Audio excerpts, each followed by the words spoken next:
joining us tonight, and I apologize for not getting back to everybody today. It's been obviously a big day for us and for Tom, and thought it'd be easier just to address you guys in this forum. Anything I say today about Tom is an understatement in terms of what he's done for not only the Buccaneers, but for the NFL, for the Patriots, his entire career. And obviously a very big decision on his part, but we're just extremely happy that he chose us and have a lot of gratitude towards him for what he's done for this organization, for this fan base. So with that, I'll open it up. Hello to Rick Stroud. Jason, I'm just wondering, I know when you signed him, you hoped he would obviously win, but also leave something behind. What do you think will be, the lasting legacy of his, or the impact he'll have on your organization or your team? There's so many to mention, I wouldn't know where to begin. He's, at least in my opinion, and I know the opinion of many, if not all, the greatest player in the history of the league. And just his dedication to winning, his dedication to preparation, and his dedication to being a leader and caring for people and everybody that surrounds him is unmatched. Like I said, anything's an understatement. I could go on and on. Yeah. But I think over the course of the last couple of years, we've come from behind in many games and had a penchant for doing that and winning. We've won a lot of games in the last couple of years, and just the belief in the team, the belief in the system, the belief in each other, and belief in your teammates. And it was been a true team effort in a lot of these in a lot of our success that we've had. So I think that's the first thing that comes to mind, is instilling that into his teammates. Thanks. Jenna Lane. Hey, Jason, thanks so much for doing this. I know you've got quite a lot going on right now. How much of a challenge is it for you guys now entering free agency when you got to add possibly a quarterback onto the wish list? You've already got a number of guys that you're trying to re-sign. Well, it's something that we knew was going to happen at some point. And it didn't completely shock us in the last 24 hours, to be honest with you, that this could happen. So we've been preparing. We were in this situation a couple of years ago where Bruce and I both said, we'll have to look behind door number 2, and we're at that position again. Now we feel like we're very excited about the development of Kyle, where he's come from in the last year and what he's done. Just being able to sit behind Tom and Blaine and Ryan as well in that room with Clyde and Tom Moore and BA. So we're going to explore all avenues to try to make the best decision that we can for the organization. But it didn't come as a surprise. We totally respect Tom's decision, and it's an unbelievable feat on his part, not just his career. And we've only had him for less than 10% of his career, but what he's done for us is monumental and will transcend many generations here in Tampa. But we'll have to make the decision that's best for us moving forward, and we're prepared for doing that. And I know you guys really were trying to maximize the window that you had with him, so you were able to borrow from the future. Is that something that you guys will continue to be able to do, having that roster flexibility, again, of borrowing from the future, trying to kind of keep that roster intact and possibly add more guys? We feel like we have a really good foundation on our team. I think BA has already said that this isn't a rebuild, this is a reload. I look at it a little bit as a remodel. So it's and agree with BA. We've got 7 of our 9 Pro Bowlers under contract next year. We've got a lot of really good young players on this team. We're going to try to re-sign some of our players back, and we'll continue to explore players in free agency as well. We have the draft coming up. We're here in Mobile right now working on that.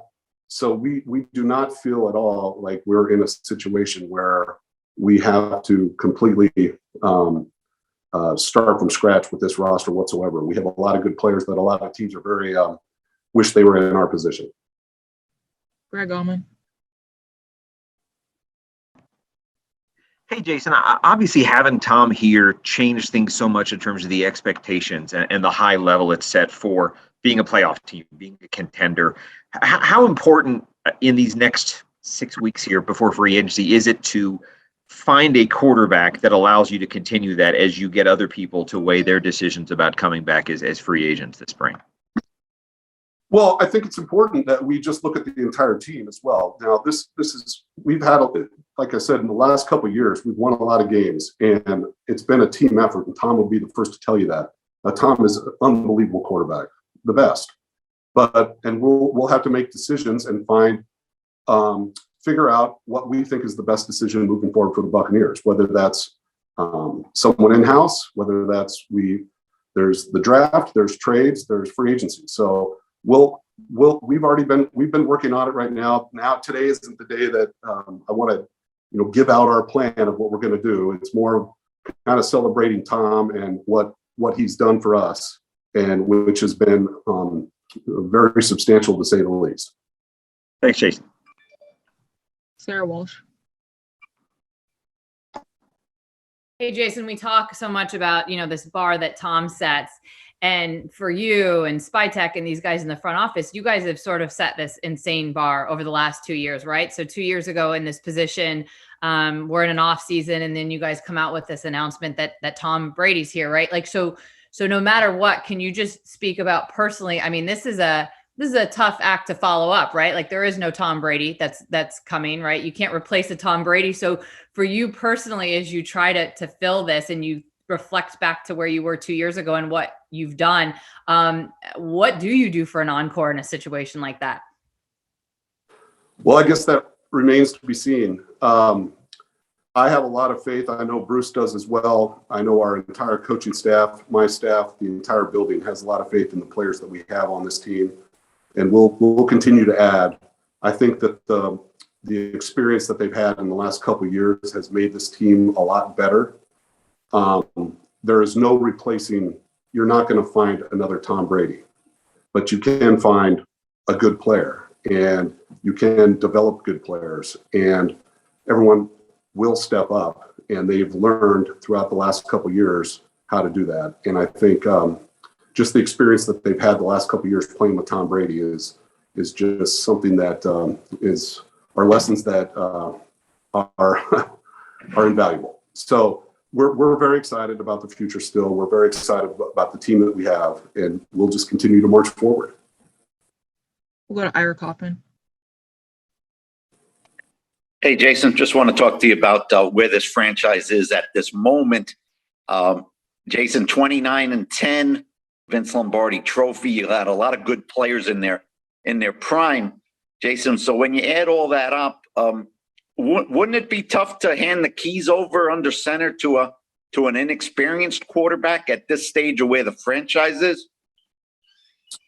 Well, we'll continue to look for the best available option, whether that's someone here or someone out there. But like I said, this team has grown together. It's the best locker room I've ever been a part of, and I think BA said the same thing. And I know a lot of our players share that belief, and that bond is very strong. And the experiences that we've had, that can take you places that having a bunch of new players may not be able to do. So whether you're handed over to an inexperienced guy or a veteran, I think the leaders that we have on this team, Levante being one, will definitely help and bring that person along, whoever it is. And Jason, what in your mind is your top priority on the defensive side of the ball, Jason, to improve? Right now, we have a lot of priorities, and just like you do every year, you could be coming off the Super Bowl and you have priorities like we were last year. So we want to obviously get better. We want to get faster. We want to get more athletic, and we want to be physical and play on our terms. So we have a lot of decisions that we have to make here in the coming weeks. And like I said, today I was hoping that we could just talk mostly about Tom Brady. John Romano. Hey, Jason, 2 years ago, you talked about what you and BA were looking for, you behind door number two. The roster was in a position at that point where you wanted the best quarterback you could absolutely find, regardless of how long he was going to play with the team. Where the roster is today, do you go into free agency with the same thought, or are you more open, or are you looking for somebody who might be a longer term solution? Well, we'll have to go down every avenue. It's a little bit different landscape than it was a couple years ago with the quarterbacks that were available in free agency. So we'll have to go down every avenue. We'll have to turn over every stone. I hate to use cliches like that, but we will. I think our roster is in better position than we were 2 years ago in terms of the young talent we have and the experience that they have at this point, what we've gone through in the last couple of years. So I'm excited about that. Scott Reynolds. Hey, Jason, Tom helped you attract some of the top free agents because players wanted to play with him and for you in the Buccaneers. The first one was Rob Gronkowski, whom you traded for. Do you suspect that Gronk won't return now as well? No, I don't suspect that. I think that's yet to be seen. I'm giving Rob the respect to give him some time to see how he feels here in the coming weeks after a long, grueling season, especially when you played in the league for 11 years. You need a little time to think things through, to see if you want to go through it another year. And from my conversations with Rob, he just needs that. I don't think it's going to be independent on whether or not Tom came back or not, from what I understand. And I know that Rob had an incredible experience here as well. And he was a big factor in us having the success that we did. So we would welcome Rob back with open arms, but we're giving him the space right now to decide what he wants to do. And are you concerned that Brady's departure might make it more difficult for you to return some of your top free agents, especially guys on offense like, say, Chris Godwin or Ryan Jensen? I will say this. I know that our players love playing here. They love playing for this coaching staff. They love this fan base. They love this town. I would say that our players, the core of our players, are what attracted Tom Brady to come to Tampa. So I think that will continue. If Tom chose us, I think that will continue to help other players make their decision to come to Tampa as well, because we have a lot of very good players and an unbelievable coaching staff. Kevin O'Donnell. Hi, Jason. You talked about, in Tom's first year, just the culture change that he brought to One Buck. And you're hoping that's something that will, last a long time here with this organization. In what ways did Tom maybe help you or maybe change your perspective in how you approach this organization? Well, it started, 3 years ago with Bruce, and he really helped set the tone here with the culture. And then adding Tom on after that was really a game changer. So the two of them combined. And what I've learned from both of them is that just exceptional leadership from the head coach and from the quarterback, or whatever players that you have on your team. Like I've mentioned, Levante, Devin. I mean, I could go on and on. Ryan Jensen and Ali Marpet, and even some of the young players like Tristan and Donovan. The leadership goes a long way, and so does the cohesiveness of the locker room. It's been said a lot, but it can't be said enough that this team, this locker room is as tight as I've ever seen one.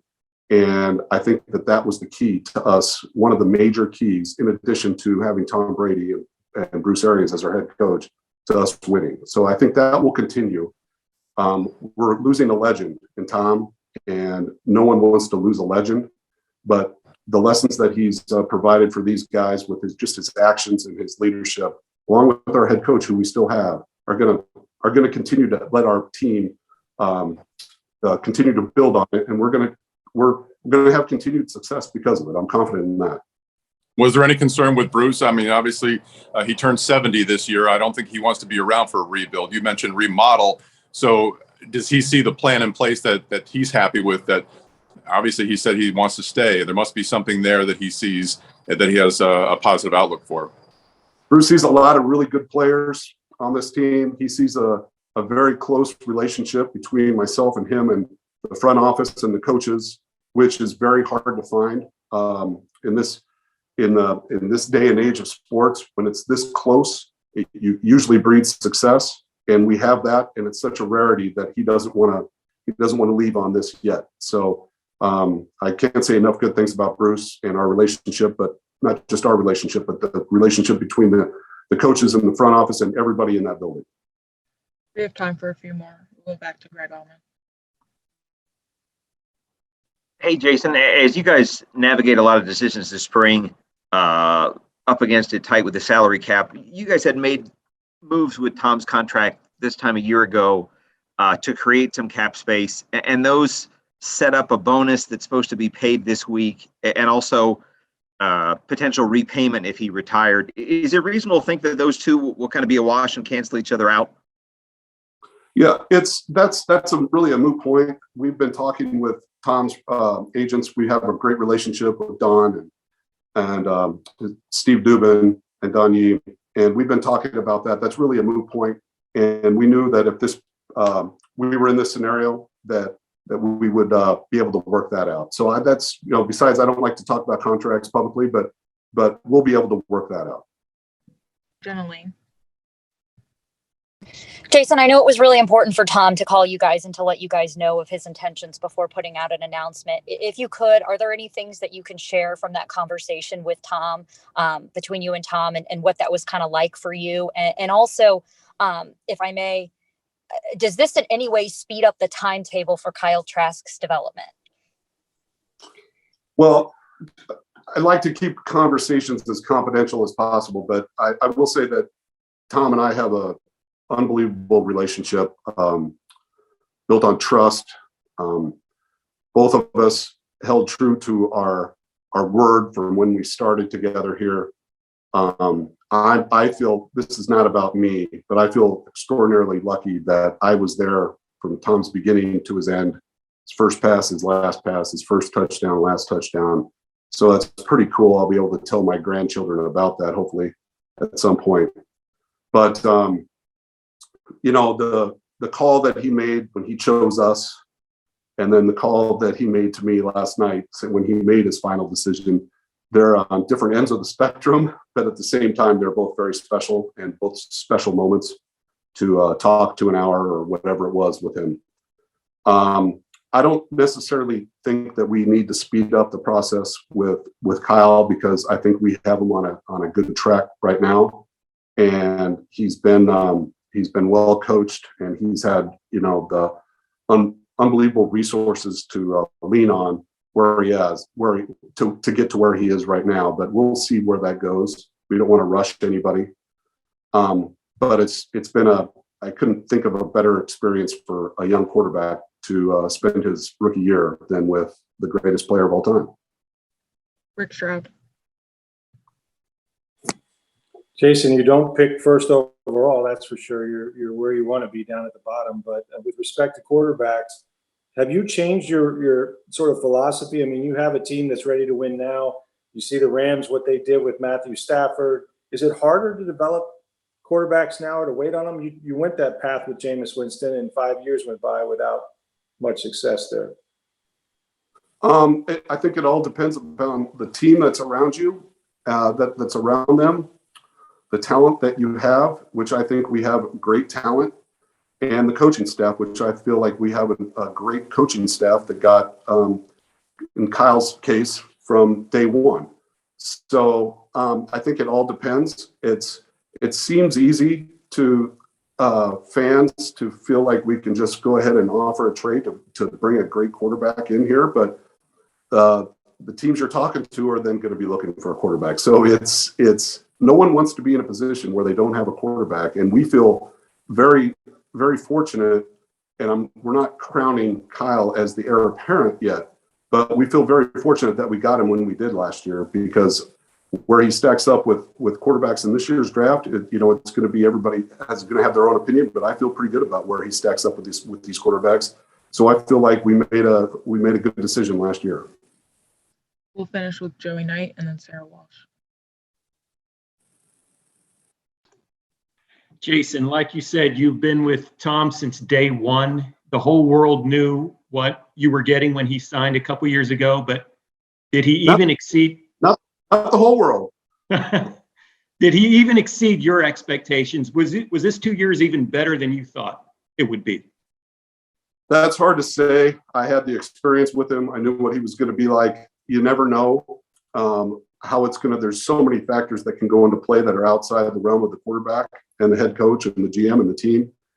It was the most rewarding 2 years that I could imagine. More rewarding would have been 2 Super Bowls, but the fact that we won a Super Bowl and then this year had the best record in the league along with the Packers, it was just something that you couldn't draw up. It's something that will be talked about for generations.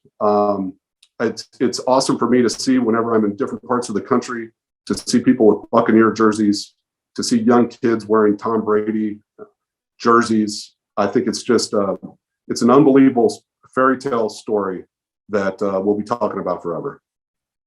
Last question from Sarah Walsh.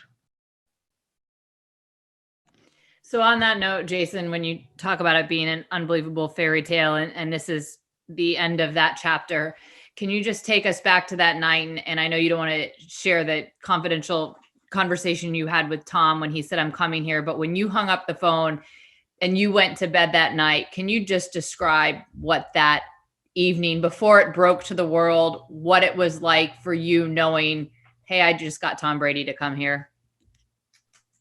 Well, the room was spinning a little bit, and because of we were so excited, but we also celebrated a little bit, and it was just I felt so proud of my staff. I felt so proud of the coaching staff and for the entire organization for what we had put together for him to choose us and the hard work that went into that for many years, and the ownership for giving us the green light to pursue this. It just all came together at once, and it was just a plan that you always feel very proud when a plan comes together, and this was the ultimate plan that will forever be remembered. All right, that's all we have. Thanks, Jason. Thanks, guys.